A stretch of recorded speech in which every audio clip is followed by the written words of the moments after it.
Rio, what have we done? What meetings have we been having behind the scenes with the likes of Gary Neville, other big content creators across the board? We wanted to create something, a petition that would help bring forward some governance of the game. An independent regulator who would govern the game. Hoddle was my favourite manager. What he could have done for me as a footballer, I would have been a different player for England if he had been a manager. That's the impact that he was going to have on me. Because I've done things and said things on the pitch and in tunnel that Sir Alex Ferguson didn't like. Such as? I think I told you about the one in Bayern Munich when I was going crazy. I was screaming down the tunnel, going mad, kicking the walls, everything, and then got in the change room, and I think the manager heard me.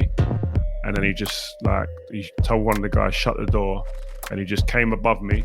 Me and Wazza was together the other day doing Between the Lines. We were just laughing about old times, about how much we used to argue, me and him. Give the ball away or whatever, and I'd be on him straight away. Wazza, fucking hold the ball up! Ah! And you'd see him, if they had player cam back then of just me and him, sometimes it was mad. Yeah. You already know the vibes. Looking in with the guys. Stephen, Rio and Joel. I got tuned into 5. You know the vibes, you know the guys, you know the trio. You know it's Steve, you know it's Joel, you know it's Rio. It's Joel Beya here today alongside Rio Ferdinand and Stephen, back with another episode of Vibe with 5. And we're going to have to start putting numbers on these episodes so we can just keep track. And before we get started as well, Behind the Lines with Joe Cole and Glenn Hoddle is out. Rio, I saw the one with Rashford, and Rooney last week. Mad ting. This week we've got Hoddle. It's amazing stuff, innit? Do you enjoy those shows? No, it's unbelievable. I mean, it's obviously we're doing it with BT and we get great access. Rashford and Rooney last week was amazing. What they've done, the numbers that's doing is crazy. But the best thing about it is the insight. Seeing these players and these ex-players, they're different when they're talking to us, man. I don't know what it is, but they just give us that little bit extra.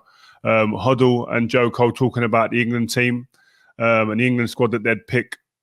Bearing in mind, one thing we've got to say about it, the England squad that we picked, we'd done that about a month ago, maybe a bit longer. So people like Declan Rice, Jordan Henderson, etc., they were all injured. So, so yeah, man. And I would do something different probably now. It's a month forward. Like Mason Mount would start in my England team right now. Don't care, he'd start. So, and he doesn't start in our team that we picked together at the end. But go and look at it. Go and take a look because it's great stuff, man. Good talking around a pub or in your house. You got a lot of love for Hoddle, haven't you? Hoddle was my favourite manager Baller. after Sir Alex Ferguson. In terms of what he could have done for me as a footballer, I would have been a different player for England if he had been a manager. That's the impact that he was going to have on me. The way he saw the game, the way that he coached. He told me at the time he was looking to build a team around myself, Paul Scholes and Michael Owen. What, in 98? In 98? No, it was after that. Just after that, the next one. He was when that finished, he was going to start building a team around us.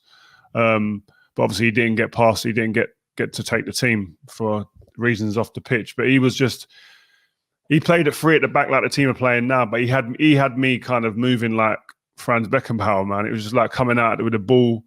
He wanted me to run with the ball, and then obviously I'll get the manager who then takes over after for a couple of years when I start playing says don't run with the ball. I don't want you to take the ball out and stuff. So it's just very different the way that I end up playing for England because of the demands of the manager and the different demands.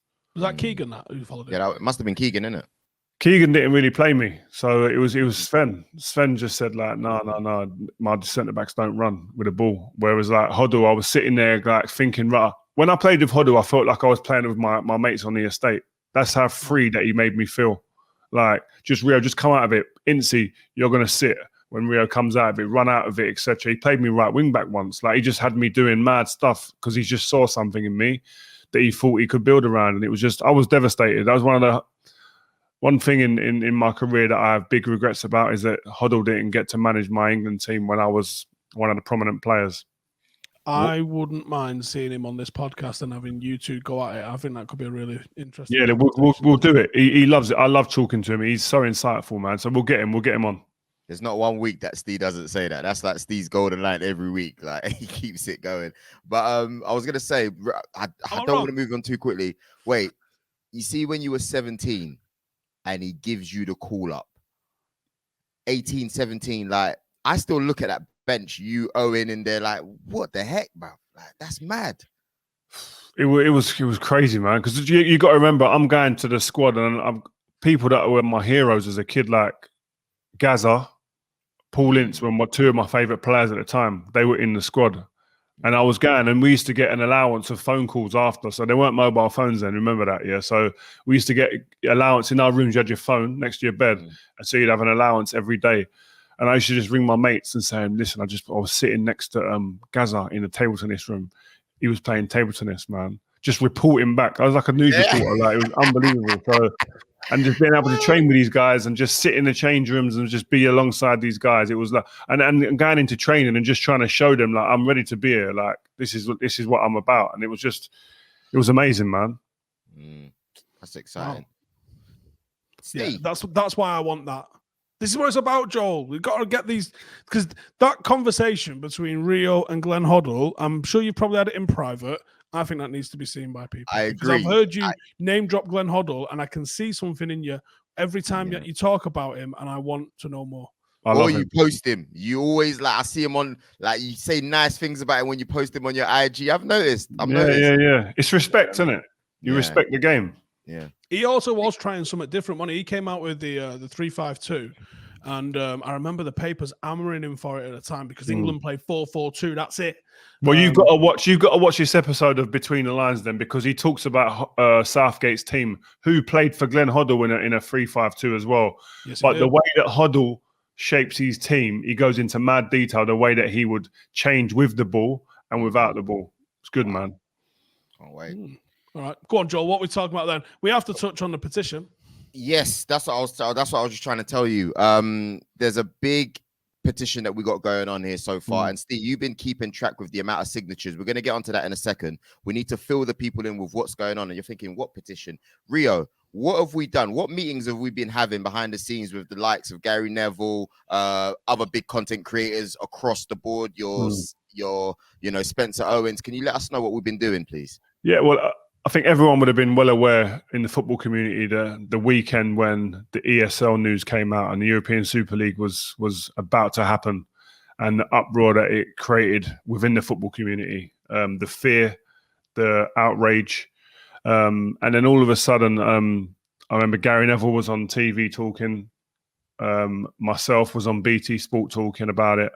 And our feelings. And then after the show finished, I mean, remember Gary Neville, he just rang me and said, texted me and said, "Really, like, do you want to get on a call with a few other people in the media, a few guys from Sky Sports, a few guys from the BBC, a few guys from Sky Sport, BT, etc., which had never been done. We're almost like rivals, a bit tribal, but we all had a common goal, which so we all got on the call on a Zoom, talking away. And came up with the idea of like a like-minded group of people, obviously who all have a voice in the media. But firstly, we're football fans. That's the big part of it. We're all football fans, and we wanted to create something, a petition that would help bring forward some governance of the game, an independent regulator who would govern the game, so that this type of situation scenario with teams thinking they can just leave our league and affect the pyramid of football in our country couldn't happen again. So speaking on that with the people on the stations that I spoke about, but obviously media is such a broad thing now, and I was very adamant that we got the likes of you guys, other fan TV channels, other influential people in the game who are part of the media, the written media as well, to get involved and to be a part of the discussion. That happened over the course of probably about 2 weeks, 10 days, 2 weeks. We've been talking. You guys have been key in those Zoom meetings as well. All have a voice, equal opinions. No one's bigger or smaller than anyone else. You got something to say, you say it. It gets taken on board. And we got to a point where a petition was drawn up that went out this morning at 9 a.m. We all agreed upon it. And we're pushing for change, and we want to appoint an independent regulator who can regulate our game properly, because we feel it's not being regulated the way it should be. Our beautiful game. Summed up perfectly, I think. Steve, how many signatures do we have at the current moment? We're recording this, just so you guys know, we're recording this at 1 p.m. and Steve's been keeping a tab on all of this, because I know he's got a massive passion for this. I will double check. I'll give you a proper live update. Is it 29,000, something like that? I've just been no, we hit 59,000, 60,000. Joking already. Yeah, it gets to 100,000, then the government have to take it into. I think 100,000 in a day is doable. I really do. Yeah. I didn't think we were going to get that. I'm a bit surprised because that's really, really big. That's positive news, man. And I have to say, Rio, honestly, the way you and Gary have led this, I'll be honest with you, it was really insightful because I didn't know that people had so much of a voice. And the key thing about it is you wanted it to be peaceful. You wanted it to be something that people have to consider across the board so that there's equal opportunities in football across the board. So big ups to that, man. I think people you don't talk about it a lot, but people need to know you were key to that, man. So nice one. The important message on this one is, are you happy with the way football's being run? And if you're not happy, you need to do something about it. The FA's been in charge for 150 years, and they didn't even step in for when Sky B was trying to buy United. That was the Monopolies and Mergers Commission that stopped in and prevented that one. They didn't stop the Glazers taking over. They didn't stop Taskin Shinawatra, who was an actual crook. No libel here. The guy's in jail, I think, or he's been to jail. He was an actual crook taking over Manchester City. And that has happened time and time and time again. There was it the Berry chairman that took over, bankrupted like 13 different companies or somewhere in that, if I'm getting that wrong. Liquidated loads of companies prior to taking over Berry. And then look what happens when he takes over Berry. He does the exact same thing. There's clearly no one looking out for these clubs. And this isn't a Big Six thing. This isn't a United and Arsenal thing, who's obviously represented in this podcast.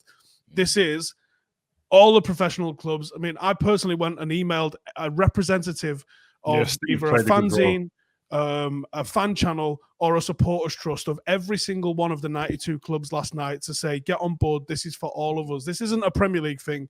This is a football thing. It's all one game. Without fans, without referees, there's all sorts of little cogs that make this thing happen. And I think an independent regulator is needed because the Premier League can't tell the EFL what to do. The EFL can't tell the Premier League what to do. The FA, bizarrely, can't tell the Premier League what to do. So you do need someone who's going to come in and be in charge of all of those guys and make them guys work together for the greater good of the game. I think I echo them points as well, but I think a key part and a key message, I've seen a lot of the messages and responses to what we've, this morning's kind of messages that a lot of us in the media have put out. And a lot of it is that, why does the game need governance? What's that going to do, etc.? How does that help the people down the pyramid and stuff? It's at the end of the day, every other industry you can think of has a governing body that oversees that industry. Gary mentioned it before about the energy industry. They're governed. The media that I work in with BT, they're governed by Ofcom. Nothing can happen unless Ofcom oversee it and they give it the green light. So all the industries have that. This industry, the FA were meant to be that. They've proven that they can't do that. They're not governing it properly because 6 teams almost walked away and left everybody else in tatters. So that's where we're at. And I think, listen, we're not here to create this independent regulator and it's going to start doing things like, the length of the shorts that people are wearing are wrong, etc. It's going to be the big issues, the discrimination within sport, the big issues like the ring fencing, the Premier League and the ability for teams to walk away. That can't happen. And making sure that the money filters down through the pyramid to all of the other clubs, all of the other communities that are around these football clubs so that it's able to be sustainable and maintained for years and years to come. And I just want to give a massive shout out. Sorry, Steve. Massive shout out to all the media involved. Like you said, you messaged 92 different clubs across the pyramid, Steve. I had the chance. 200 contacts it was in total that we hit up. Wow. That's a lot of work. Connected like BT. Gmail locked me out and was like, has your account been hacked? What are you doing? Yeah. Do you know what I mean? And then you've got other media who's very influential, who, we enjoy, but they've got a lot to do with it. Versus people who, have a lot of power, 360 TV that I know that we all watch and, we all enjoy and stuff like that. The independent content creators that we all know. It's a massive push and all these people are part of the football community in the world. So yeah, man, big shout out to you guys because you're all influencers when it comes to this stuff. Saying that, sorry, go on, Steve, before I carry on, go on. I want to make it clear that this isn't us and Gary Neville's trying to be the regulators. This is demanding that Parliament enact a regulator or give a regulator because the most important thing is a regulator is only as powerful as the power it's given. Otherwise, it's just 10, 20 men and women sitting around a table pretending that they've got things to do. The government has to make this somehow legislation that the clubs have to listen to this regulator. And like I said, it's very important. Gary Neville isn't running to be the regulator. I've seen a couple of people kind of misconstrue this. Like, why do you get to be in charge? Gary's not asking to be in charge. Rio's not asking to be in charge. Joel's not asking to be in charge. I'm not asking to be in charge. We're not even asking to be part of it. We're saying the game needs this. So whoever that ends up being, I have no idea who would be a good person for this. I actually do think Gary would be because I think he's had so many different hats on. I think he would be good for this, but I don't think he probably could because of being a conflict of interest with every single thing that he's up to already. Anyway. And he doesn't want to be. That's the important part. You're right. None of us want to be the people that are in charge of this independent regulator or wherever it is shaped up to be. The person who will be best in class to do that will be doing that. But to protect our game. And listen, whether we work at any part of the media, and I think it's important as well to say that how much respect that the normal conventional media that I'm a part of has respected and reached out to the fan TVs and the influencers within football to show them, actually, we do respect what you're doing. We do feel what you're doing. We do see what you're doing. And we do feel that you're part of the football community because that's the way the landscape's changed in recent years. But we just want it to be run the right way. Again, we're not saying our voice or our beats have to be stronger than anybody else. Just puts the right people in place to actually do this because it hasn't been done. Yeah, and when you're looking at, for example, people doing the marching and stuff like that, they're marching because they want action. They're protesting because they want action, and this helps. This gives them a voice. You know what I mean? Instead of them having to protest, it's good that they're protesting when they're doing it in a peaceful way, but this actually helps the situation itself because it's done via government and no one can kind of break away and take the piss going forward. Takes me back to the United game versus Liverpool. I know it was midweek last week, but we still have to talk about it. No, we don't. Nah, we do just a little bit, Steve. When you look at that game itself, I mean, I don't know about you guys, but I don't think Man United had a lot to play for in that game. I think it was, it's always a big game, United Liverpool. But what's your thoughts on the actual game? I mean, I've saw a lot of funny decisions. United took the lead with the Bruno deflection. Bailly's challenge, was that a penalty? Yes or no? No. There's been a couple of them lately, isn't there? That pass, tackle, contact. I don't think so. It's the first time a Liverpool Man United game's come about, and I've not really been bothered about it. I think Steve mentioned it the other day. Just weren't really bothered about it. There was nothing really riding on it. Man United are going to be top four. Liverpool were fighting to be in the top four. It just didn't feel like it had. There was almost like, there's bigger issues going on surrounding this game at the moment, and that's the way it's felt. Really until the weekend at the FA Cup final that I went to, and there was fans there. But the Liverpool Man United game had no real significance.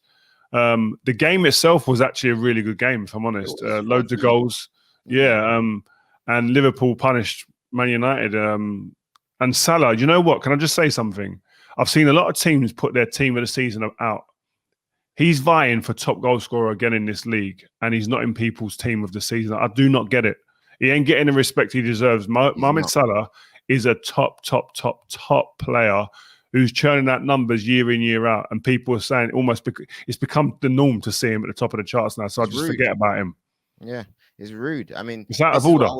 This is what I was screaming back in January when you and Culture Cams were arguing against me. And I'm going to keep bringing it up. I was saying, listen, you lot are not putting enough respect on this guy's name. I don't know who else was popping at the time, like you were Grealish or whatever. You were forgetting about him. Yeah, can we just clear this up? Yeah, I was saying he's not a player that is the one who's going to go past people, do the skills, drop this, drop that. He's a banger. He bangs goals. That was my not argument, but that was my point. But he does beat players and score goals. Not the way that excites me, where I'm sitting there going, "Oh my god!" Like, whoa, what's he done? Like, he's a goal scorer. But the way he plays is direct. It's not. Yeah, I'm not saying there's anything wrong with it. It's just different. It's just different, isn't it? Okay, cool. Listen, Joel. Thursday night, the protest was the main event. Yeah, top and bottom of it. The protest was the main event, and the match was secondary. And do you know what? Liverpool wanted it more, and that's why they won. Mm. And I know that's such a cliche and such reductionist analysis, but I feel like that was a major part in it. But looking at Man United's defense, Steve, does it not worry you a little bit when you see some of the mistakes? Because I wasn't really impressed with the defending. You could talk about wanting it, Steve. I don't know, man. I just... Yeah, it was sloppy. It was sloppy from the goalkeeper. It was sloppy from the back four. It was sloppy from Fred had an absolute disaster. Luke Shaw. It was poor all around. I don't know really anyone who had a good game in the United shirt, really. I don't think anyone walked off that pitch and was like, nailed that. So, yeah, it is a bit reductionist. And Roy Keane nailed it a little bit when he said Fred and McTominay aren't the type of players that are going to win you back-to-back titles. I've been saying that for a long time. I don't agree. Great squad players. I don't agree, Steve. Really? I think that McTominay could be and grow into the type of influence a Jordan Henderson had at Liverpool in the last couple of years. Maybe. If the team is built the right way, I think he's got the personality. I think he's got the character. I think he's got the right attributes. He can cover the ground. He takes the ball. Yes, he's not a passer like Bruno or Pogba. That's fine, but he doesn't need to be when you've got players like that in the team. He does. If he keeps on improving and is coached the right way, he's got no better coach for that position. If he was to be someone who was going to be marshalling that midfield area and giving it to the players in the number 10 roles, etc., than on Michael Carrick, who's there at the club coaching right now, and Darren Fletcher even. So I think given time he can, but I think he needs to be put alongside the right personnel. And I think, I agree with Roy that Fred isn't that guy. As much of an improvement he's probably made this year on last year, I still don't think he's that guy when it comes to the top level in terms of games and consistency throughout the whole season. I see what you're saying on Michael Carrick. Was Michael Carrick playing those Carrick balls? You know the one I mean, where it would go from being in the six and putting it at the feet of the forwards, that straight through on the floor, incisive pass. Was he playing them at 21, 22? No, I'm not saying he's the same type of player. Listen, when Michael Carrick signed for Man United, how many people in Stretford End and Man United fans were going, he ain't Roy Keane. He ain't Roy Keane. You haven't got to be the same player. 16 and people lost their shit. Yeah, you don't have to be the same player, but he played in that role. And then Michael Carrick made it his own and done it a different way to Roy Keane, but had a huge influence. McTominay, I'm saying, could have an influence on this team because he's got the character, he's got the personality. Around a training ground, he drives a lot of the things that go on in terms of the culture at the club, in terms of the voice there. He's very, very confident, and he's got a very good nature about him. Works hard, good work ethic. They're the type of traits you want in and around a training ground. So he brings value. Yes, you want to see it in the 90 minutes, and I think he can grow into a player I think will add great value in this team. I still got my worries on his on-the-ball ability. I think he looks for the safe pass, which is not necessarily a negative, because I'd rather you keep it rather than try a risky pass if it's not in your locker. But I think he looks for the safe pass a little bit too often, and I don't think he's got that quality ball in him. And I think United have stuttered at times when it's been him and Fred because neither of them have had the killer ball in them. And I do think you need a world-class number 6, and I don't think McTominay is that. And I don't know if the fan base or the board will have the patience for Ollie while he's going to take the couple of years it would take to get McTominay up to that level. Yeah, I get what you're saying. But you know what? Far too many people look for the traits that players don't have rather than looking at what they're good at. Let's concentrate on what he's good at and what he brings to the team. And then if that's not good enough or not doesn't fit the bill of what the manager wants, Ollie, then yeah, I agree, get rid of him. But he's good at a lot of things that a lot of the other players don't bring. You can't have too many Brunos and Pogbas and Rashfords and Martials and Cavani. You need other people that can roll the sleeves up and say, listen, I'm here to work efficiently in the right way. A bit like Darren Fletcher, isn't it, Rio? Pardon? A bit like Darren Fletcher. You said you could see certain players. He wasn't. I remember looking at him before and I didn't see Hollywood in him. But it wasn't until I started getting older, appreciating football more, you're able to see what the qualities these players bring. And what them players have is they have humility, they're humble. And they say, do you know what? I'll work for Cristiano Ronaldo. I'll do his running. How many times that Darren Fletcher went out onto the right-hand side to cover someone like Ronaldo, who we allowed to cheat a little bit sometimes, knowing that there'll be someone in there like Darren Fletcher who will do that dirty work and then get the ball to that match winner. You need them players sometimes. And I think that you can say sometimes, if you get people in there that are like that, you can say to Bruno or Pogba or someone like that, you know what, take your foot off the gas a little bit. I'm going to cover you here. And then when they get that experience, we used to play against Arsenal, Darren Fletcher would be a live wire. He'd be up against Fabregas in his face, getting close to people, being a rash, being horrible, nasty. Yeah. They turn around, he's breathing in their face. The top players don't want that. And Jordan Henderson, energy that he brings to that team, the drive. When he's not there, you know. Do you know what I mean? There's players that you can go down the years that are like this, that have huge value for their team. They may not be the fancy player, the number 10, the biggest shirt seller, but the importance in their team can't go undervalued. And I'm not saying that McTominay is that now. I'm saying given time, he may grow into somebody who could have that influence.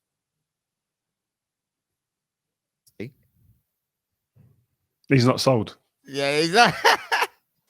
I understand the need for blend and balance, totally. And I know that you've got to have people that do different roles and different jobs. And I think that 2008 midfield is probably more of an indicator of what you should be looking to try and replicate if in any sort of way, rather than the 99 midfield. Because I think football's moved on in a way that 4-4-2 flat won't work. But that 2008 midfield, you're looking at Carrick probably being the deeper one, Owen Hargreaves being that shuttler, that work rate, and then Scholesy ahead. And Scholesy got a bit of time off. He didn't track back. Scholesy didn't cover space. He just sort of stood there a little bit defensively.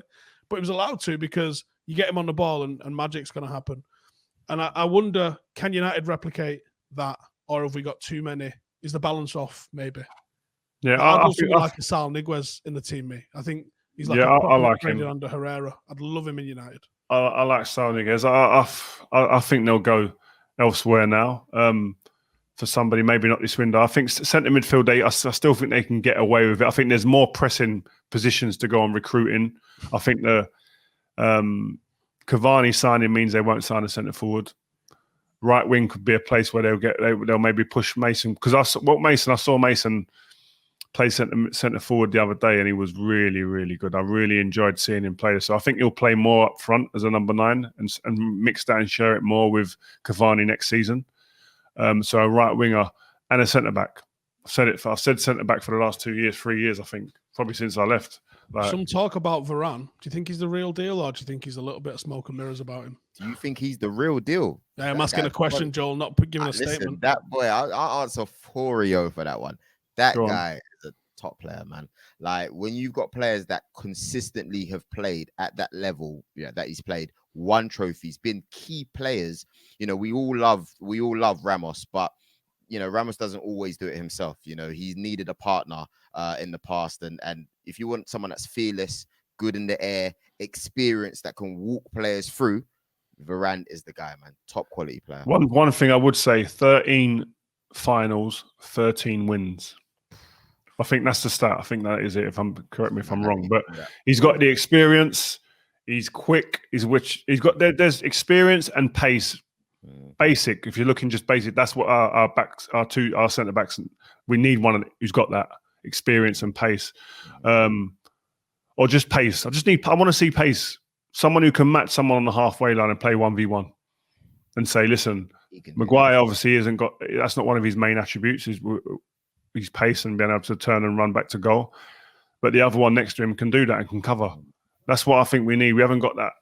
Lindelof can play well at times and can do a job, but in the big games against the best teams, I think you need either your system wins you the game or your individuals. And I think Man United at the moment are more of a team that the individuals win their game. And if the centre halves lose battles, we lose goals. So Varane would fit the bill in that sense. But at the same time, if I was going to buy a centre half right now, if I could buy one, and then we're talking experience, pace, winning mentality, great attitude, I'd be going Marquinhos straight away. Yeah, you said that last week. That's another one. Straight away.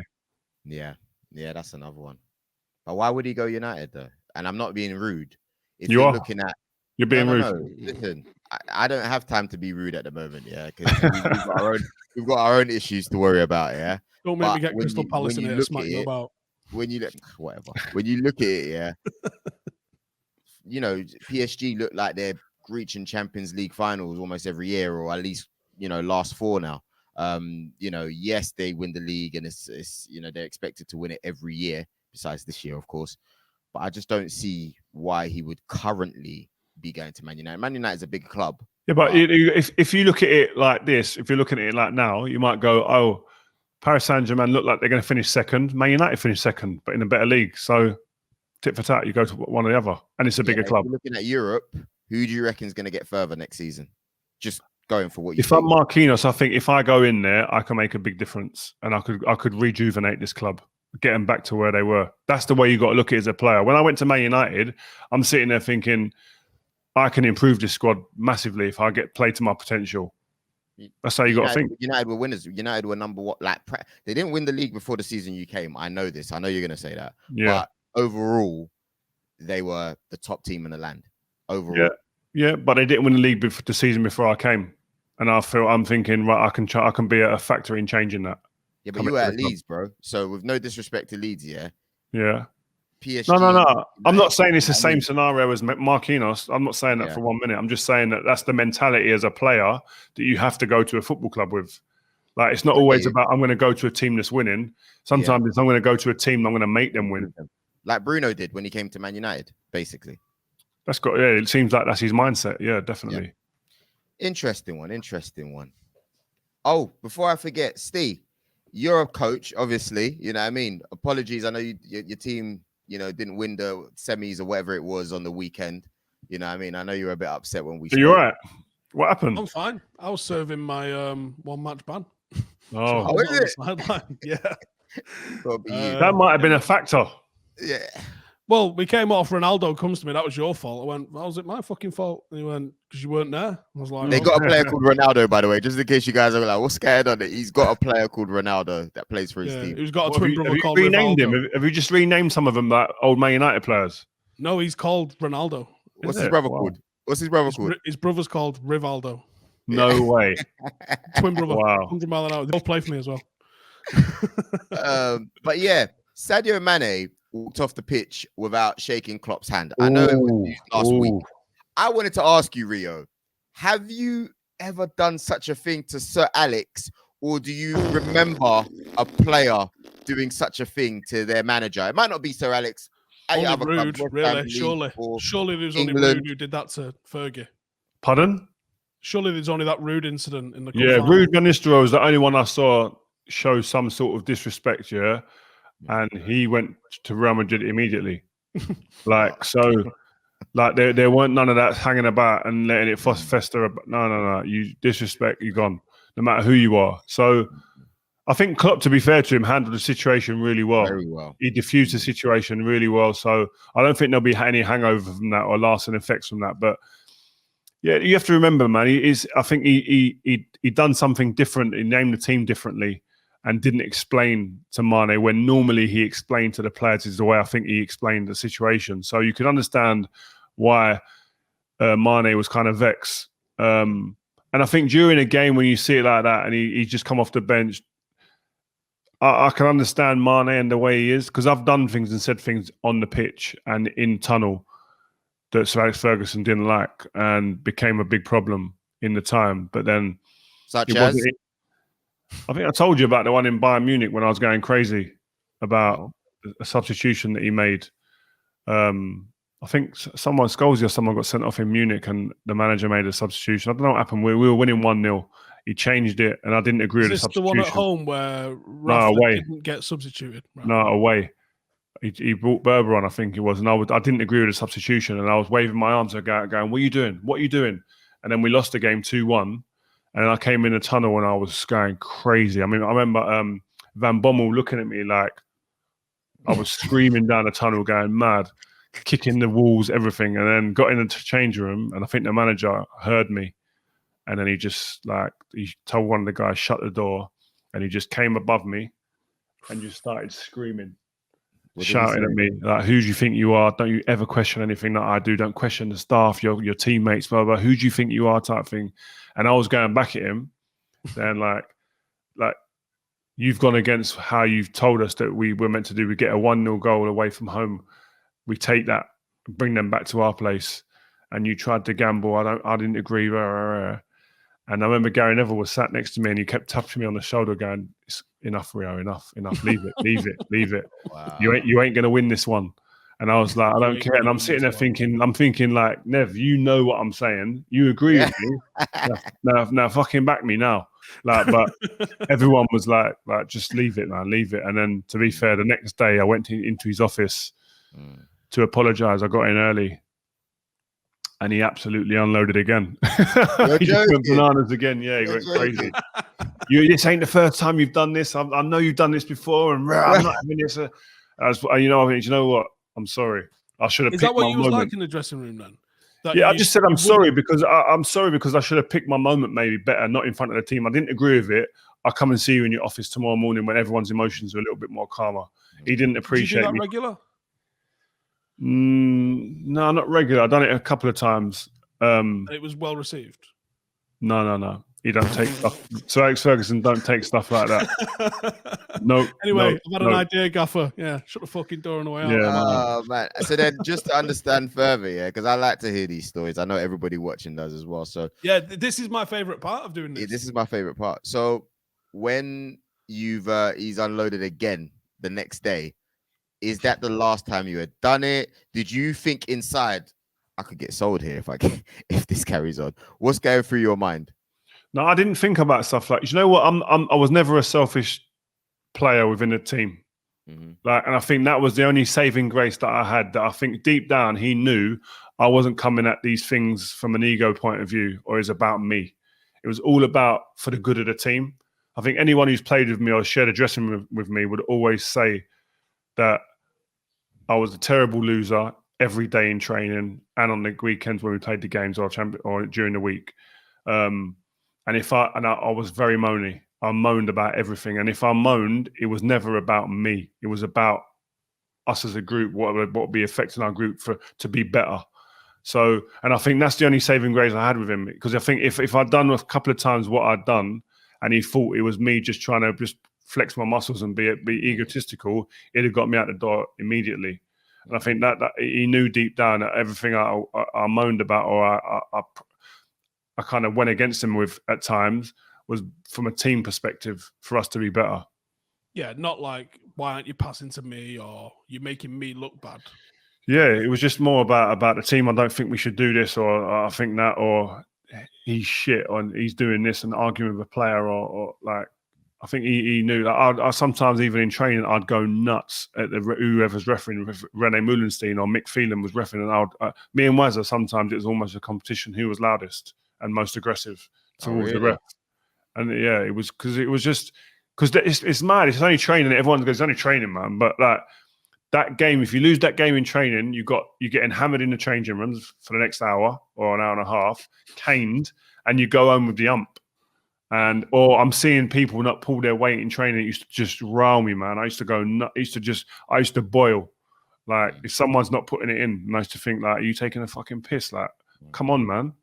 Like it could be Saturday. That behaviour transpires and transfers into the game on the weekend. Agreed. Was there one player that you probably went way hard on all the time? Like proper hammered them, like you're fucking shit all the time? No, not your shit. It was more like, who was I on all the time? I was on, you know what? It's weird. Between the lines, I don't even know if it's in the actual final edit, but me and Wazza was together the other day doing Between the Lines, and we were just laughing about old times, about how much we used to argue, me and him. Really? Either in training or game. Most games, I'd scream. The ball would go up to him, and because he wanted to always play the 30-yard ball, and I wanted him to just turn and shoot on goal. And I'd say, like, he'd give the ball away or whatever, and I'd be on him straight away. Why the fucking hold the ball up? Ah! And you'd see him, if they had player cam back then of just me and him, sometimes it was mad. And then I'd do something wrong, or the team, I wouldn't be squeezing the team out quick enough, and he'd be going, Rio, get the team up, you lazy bastard. Like it used to be mad. Like, so it was, and we'd laugh. I mean, but that's the good thing about football. It's so different to like office jobs or whatever. We have arguments like that, and it's forgotten immediately. There's no carryover. There's no like harboring bad thoughts or vibes at all. It's just like argument for the good of the game and for the good of our team. saying that between the lines, yeah. The funniest thing I saw, Steve and Rio, is I was watching your facial expressions because I study you like you have no idea. I watch. No, listen. Do you know why I keep it real? I study people because, and I say this to my friends, like, you know how you say you report to people? I report to my friends and I say I study Rio because, one, he's a pundit. It's part of what I do.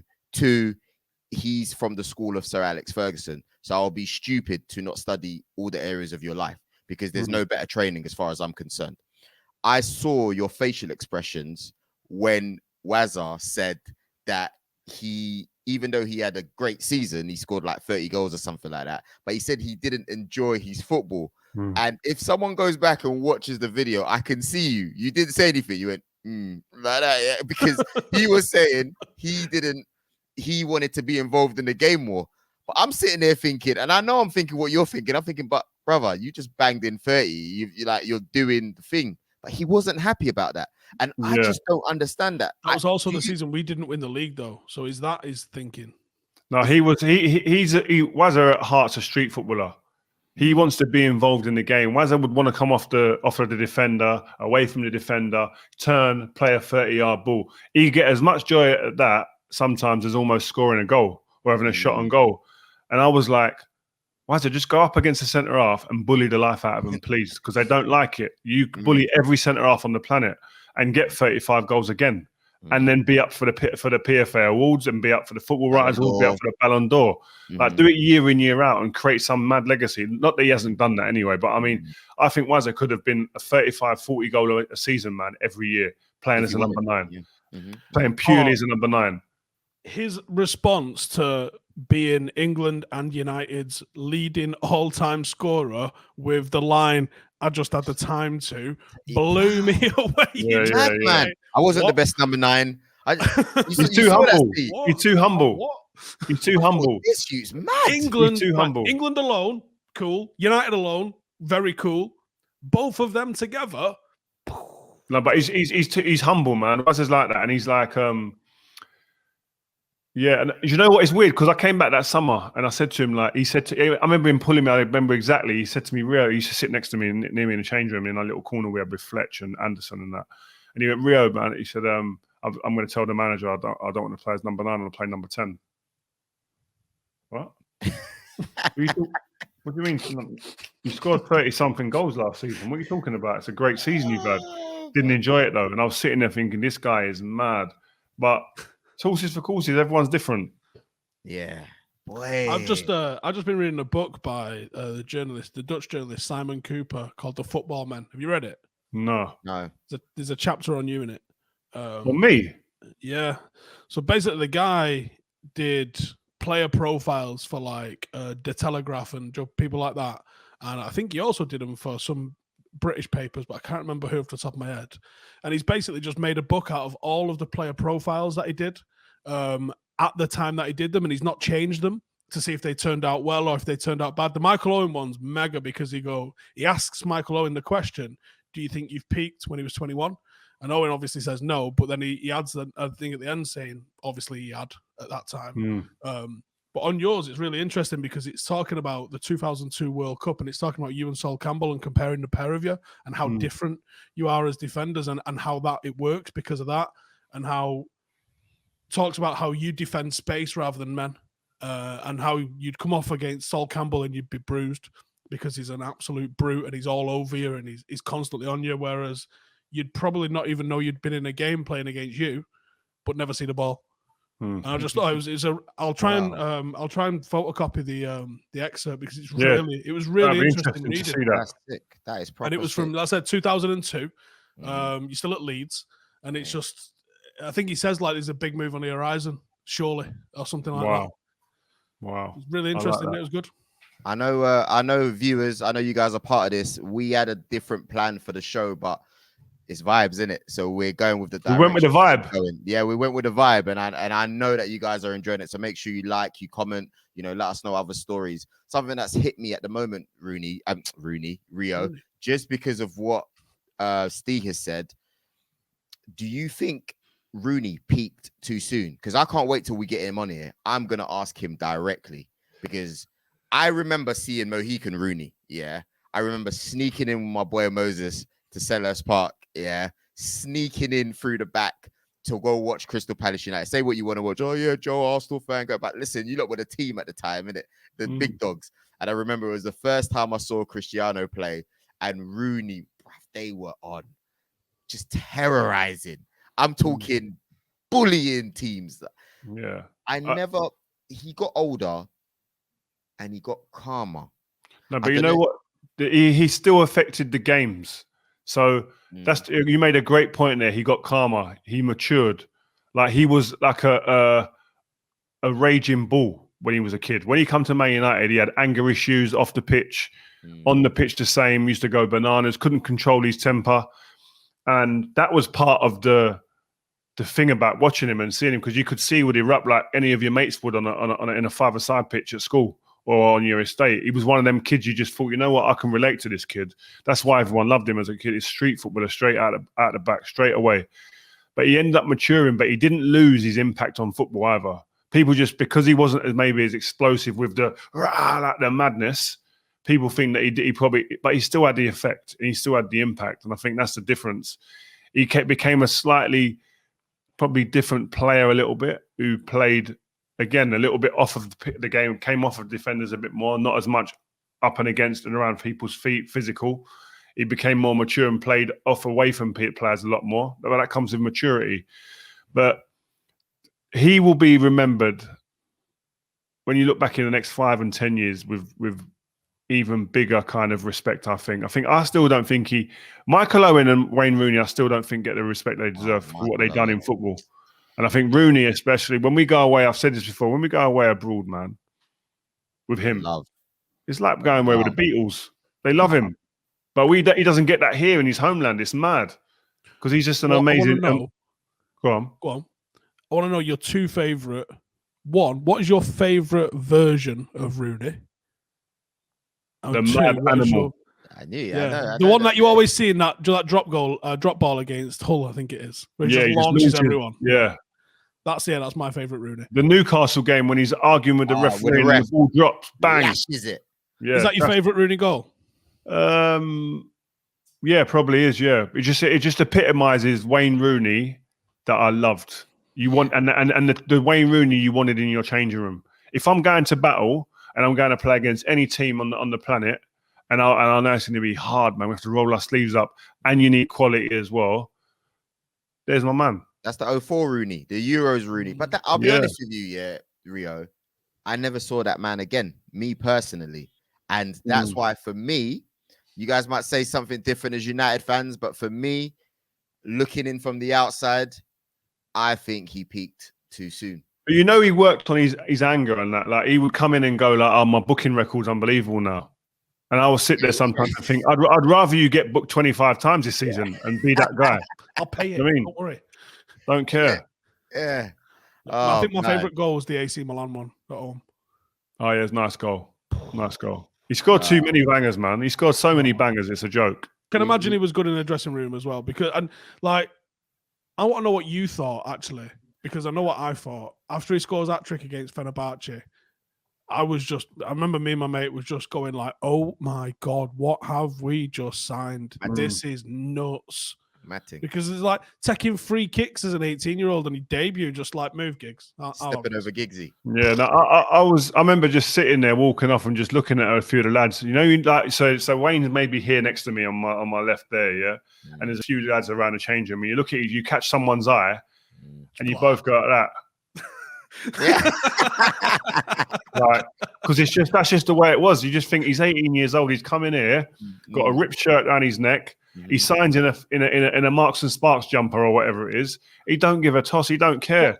What was the story behind that ripped shirt? Do you know? He says it on between the lines. He says he it. Said he couldn't fit his neck in or something like Share that. between the lines and you'll get the info. Yeah, I've watched it and all. I must have not been. No, you missed that one. I saw, bro. I did miss it.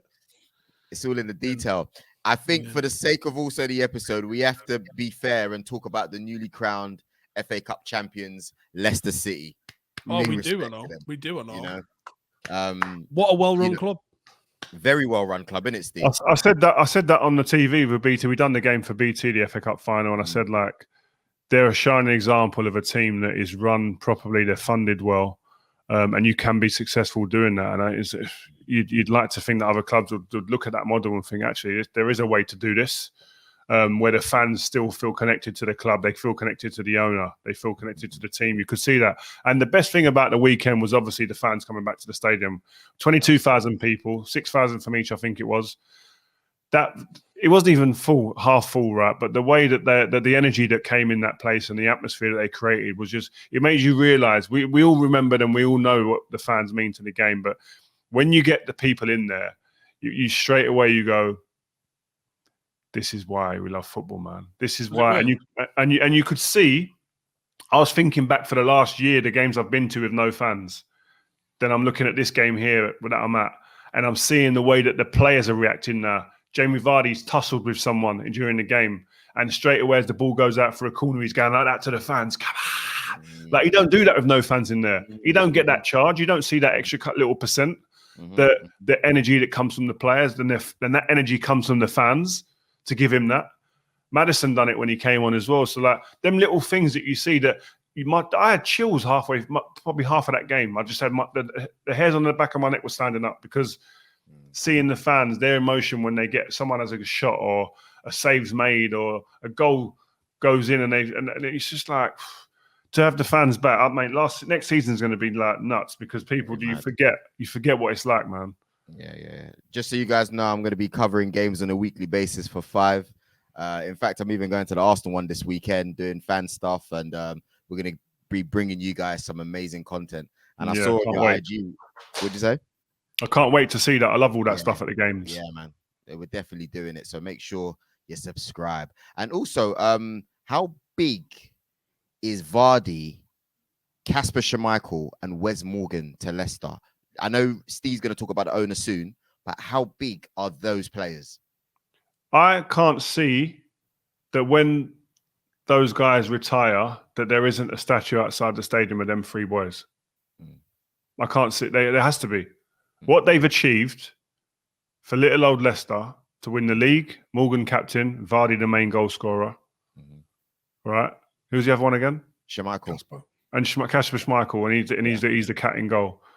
Those 3 guys, man. And then they will go and win the FA Cup as well. Like, it's just phenomenal. Their United Trinity, innit? That's their Charlton Law best. They if they don't have a statue outside of them 3 there, I'm going to get another petition going. Jamie Vardy's worked in or scored in 13 of the 14 rounds of the FA Cup. It's insane. From prelim round 1. We need to get Jamie Vardy on here. Jamie Vardy needs to come on here. We need him on there because he is a shining example of probably a lot of what the kids that are playing Sunday football, who are aspiring or still at school, leaving school now, just been released by a club or whatever, or playing for a non-league club at the moment, or high on the Sunday league clubs, good levels at that stage. The thing, you know what, if I got a chance, man, I would to do at that point where shall I just give up now? Not when if you're Jamie Vardy, not if he's the example. Yeah, you carry on. We're running trials at the minute. We had a lad turn up on Tuesday to the trial, just 17, been at a League 2 club, about 6'2", centre mid. And I walked up and he was just doing a rondo. And I walked up and I went, who's he? Got a bit of info on him and then watched him in an 11v11. And I was just like, he's on the same level as some of the other lads that we've had that have played like Championship League 1 and stuff like that. And he's going to be here 5 minutes. Someone's snapping him up. COVID, they just released him because of COVID. Not even had a chance to play this season. Just get out. That's good, man. Opportunity, innit? Some real talent down there. I want to talk about the goal. Should it have been a goal? Should it have not? Talisman, fantastic shot from outside the box. But obviously prior to that, there was a foul. Rio, should it have been a goal or not? Yeah, listen, it was an unbelievable strike from Tielemans. I thought in the first half he was a standout player as well in terms of the controlling the pace of the game for Leicester. Great passes, keeping it simple, and then obviously that strike just caps it off. I thought he was tremendous. And I think, listen, we could talk about VAR. I'm not a massive fan of VAR. Everyone knows that. And how that goal was disallowed at the end was crazy. And I know it's deemed offside, but and they say as well, the advantage has got to be the attacker. Do you know what I mean? It wasn't clearly, obviously offside, was it? No, that's what I mean. Glance at it and go, yeah, it's on. Yeah, you know what? Yeah, I didn't think that, but when I looked at the group chat and it was our producer Tom and Mike, actually, Mike who does the designs on 5 as well. Big shout out to them too. Shout out Mike and Tom. Yeah, they said they were like, no, it's offside, and they took the screenshots, and hopefully we can put it in here. I have to say they are offside, but I did hear that they're using a 60 frames per second camera. Apparently, if they used 120 frames per second camera, he could have been onside. That says it all. See, that's just madness. This is the mad thing about VAR is that we see such detail and pixel per pixel on the playing side where the runner is, but we never see pixel for pixel on the boot of the player. And I don't even know the definition of when is the ball played. Is it the second that your ball leaves your boot, or is it the second your boot makes contact with the ball? It's a good point, that Steve. I'm going to bring that up. That's a good point. Yeah. Because that can make such a big difference between offside or onside. Would we be able to put up the video of the Chelsea fans when they scored and then when it was disallowed? Chelsea!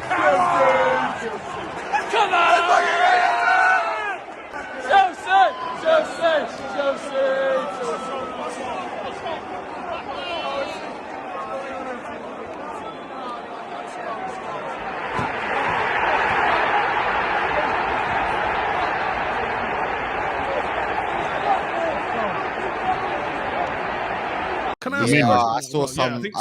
Oh, mate, they want to kill me online at the moment. You know, I've been giving them a hard time. How are they getting out though? Wow! If I film myself doing that, right, and it's not gone through, delete. What are you doing? I'll just send this to the lads. That'll be a laugh, won't it? Yeah, no. I get that. So funny. We're sticking it in. Yeah. So Steve, owners, Leicester. Really quickly before we move in. Fantastic news for them, isn't it? Right. They've spent, let's have no two ways around it. They've spent, but look at what they've spent on. They've got a nice new stadium and they've got a belting new training ground. I'm going to see if our little mate here that used to play for QPR can maybe try and get us a little tour of that training ground because that was mint. And I'd love to see what it actually looks like inside.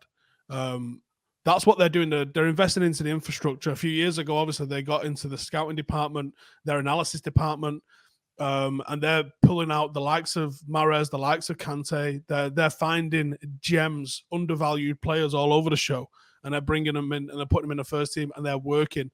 So they're just on the outside. Someone from the inside might say, "Well, it's not actually the case."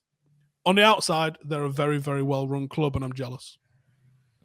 Yeah, and I'm just happy, especially considering the death of the previous owner and the son coming in and carrying on a very good job. You can only respect them, and I'm just so thankful for them. Look how authentic. Look how authentic the celebration was. Schmeichel grabbed him and dragged him on. That wasn't. John was talking the other week about Tom Brady should have been lifting that trophy, and it was the Glazers that lifted the trophy. Look at the difference. They wanted him as part of that. And that tells me everything about what that guy's like as an owner. I can't remember seeing an owner, maybe Roman Abramovich, but he likes to sit off in the gods, doesn't he, and not really get involved. Never seen an owner dragged onto the pitch and get involved in the celebrations like that. Amazing. Big shout out to Brendan Rodgers as well. Top class manager. Man, if he was managing England, no disrespect to Southgate, but he's the kind of manager that I think, man, he would be doing a madness with them as well. So, yeah. Quickly moving on. I'm looking at time here. We got to give a massive shout out to Alisson as well, because for a goalkeeper to score a winner like that, and you can see what it meant to him, bro, it was emotional to me, considering everything that he's gone through as well, Rio. For someone like yourself who you've experienced times that are hard off the pitch, football means everything, right? And I think he said that in his interview. Yeah, it's emotional watching that. Definitely both. I mean, for the owner of Leicester, who lost his father not long ago, and also for Alisson, to see those two moments were definitely very emotional, very moving. And like you say, you see what it means to those people. But Alisson to come up and do what he's done, I don't think a Liverpool goalkeeper's ever scored. And he goes and does that. And I mean, the timing was magnificent late, like it was just like, wow. Like you see goalkeepers going up all the time, you think, what are you doing? But this time he bangs it home. Brilliant goal. They're Steve? gonna do it, aren't they? They're gonna do it. Yeah. Top 4? I can just see it. Oh, yeah, I think they I'm will. gonna throw up in my mouth a little bit, but yeah, I think they're gonna do it. Surprise. And other news, before I carry on with the goal of the week, which is a new section that we're doing, I just want to announce that David Luiz and Willian are leaving at the end of the season. So we're going to be looking for a new winger and hopefully a new centre-back to fill in for their spots. If you guys know any, just let us know. We'll take any of yours. We don't mind. Just anyone. I feel sorry for you, man. The way you talk about your team now, the way how deflated you seem, is just the tone, the energy just went out of your system. He's more excited talking about Alisson than he was talking about Arsenal. I don't like seeing you like this, Joe, man. Start of the season, I had a lot of chat, you know. I loved it. About 2 weeks ago, when you were still in Europe, you had a lot of chat. Yeah, Never you mind booked your flights. Season. I'm going Poland on Monday. I'm going Poland on Monday. I ain't got a match ticket. I'm doing content for 5. Hopefully, I can get a ticket. Otherwise, you guys are going to be seeing that match review in a pub. You know what I mean? No, for real. Moving on quickly. Belgium have announced their squad. Surprise entry. Michu Batshuayi is in the team. He actually announced it before Belgium themselves announced it, and then he apologized in his tweet as well. That you'll probably be able to see. They're dangerous, in it, Belgium. They could go on and win the whole thing. I don't think so. Oh, wow. No, I don't see them weaker than it did a couple of years ago. Yeah, that's a weaker squad than the last couple of tournaments. Defensively, I worry about him. Thomas Vermaelen, he's still about. Vertonghen, Alderweireld, Boyata. I think their best defender is Denayer. But listen, their most influential player for a period of time, Hazard, not fit. They've got good players. Don't get me wrong. Their midfield is they've got some very good players. But I thought, like Steve, I thought they were a much stronger outfit a couple of tournaments ago. Lukaku's going to get them the goals. De Bruyne obviously in midfield control things, but I don't think they've got enough. You don't think they've got enough overall? And how far do you see them going then? If they get to the semis, I think they've done well. I don't see them going beyond semis. It's all in a draw, isn't it? Yeah, it's all in a draw. As England saw in the World Cup, you can get to a semi-final without really playing anyone. So it's all on the draw. But I think France's second team would probably hit the semis. Yeah, I agree. Wow, that's big stuff. All right, last part of this week's episode. We're doing a goal of the week, guys. I want you guys to let us know in the comments who you think scored the best goal over the course of the last week. I've got here on my list. I've got Tielemans' goal against Chelsea, absolute banger. Torres' first goal for Man City this weekend. That was an amazing goal as well. Used these kind of backheeled it, sick technique over the goalkeeper. Nothing the keeper could do. He's a quality player. Liverpool's Alisson's goal against West Brom for Liverpool. Diogo Jota's goal against Man United, where he kind of little flick, quick turn there. I can't look no further than FA Cup final, man. Tielemans, top corner. You can't look no further than that. That's like folklore. Pardon? It's the only one of them goals that's won a trophy. So yeah, folklore. Can't look no further than that. Goal of the week. Let us know what you guys think is goal of the week as well. And that's it, really. Anything else to add? No, man. I'm good, man. I'm going to get some lunch now. I'm starving, man. Serious. I'm so hungry. The food just turned up there. Love it. Yeah. Thank you very much. Don't forget to sign the petition. The link is in the description. If you guys have any questions, we're also going to be putting the FAQs as well. We're trying to make sure that you guys are very well educated. And we look forward to the content that we're about to release, and we want you guys to enjoy with us. I'm just going to check it. Since we've been live for an hour, I'm just going to see where we're up to, because it was about 60K before.